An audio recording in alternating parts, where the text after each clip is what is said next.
It is the next morning, and you should remember at the end of episode number 15 I said I want to find a nice warm place to dry these rings. Well, I've got a walk-in kiln right here in my workshop. And you'll notice it got pretty warm in here. It actually got up to about 90 degrees Fahrenheit.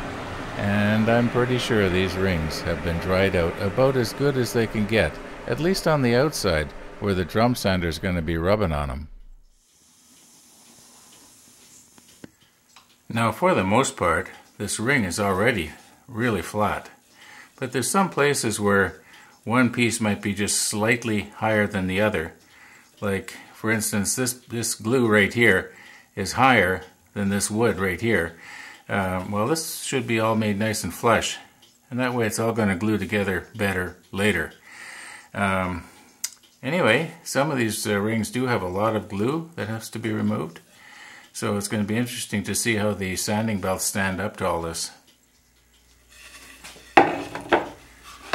Now I've made up a sled here with sacrificial rails. And I'll have to change the rails each time I change the ring. Reason being is the rail is going to get sanded down a little bit as the ring gets sanded down a little bit. So I have to start out with a new rail or raise up the old ones, and it's just about as easy to cut a bunch of new rails. I've done this before. Now the idea of having the rails, as I have mentioned before, just in case somebody is watching for the first time and they don't understand that there are 3 pinch rollers in the drum sander that help hold everything down. So as the work passes through underneath the pinch rollers, as soon as the pinch roller comes off of your work, if you don't have a sled, your work will sort of come up a little bit because there is a certain amount of give in the conveyor. It's a little bit, you might say, spongy. That's not a very good term, but it is kind of floats a little bit.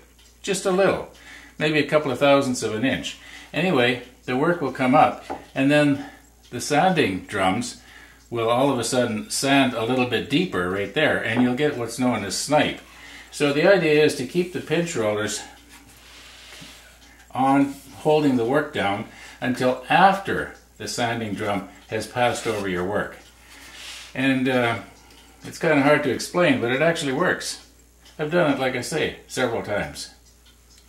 Now the reason that I'm measuring the overall height of the rings before I sand them is I want to see how much do I lose by sanding them down.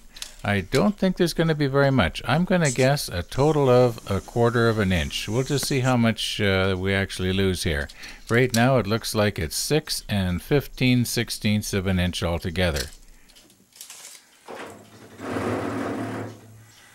Okay, everything's adjusted here now for the first pass.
that actually went very well.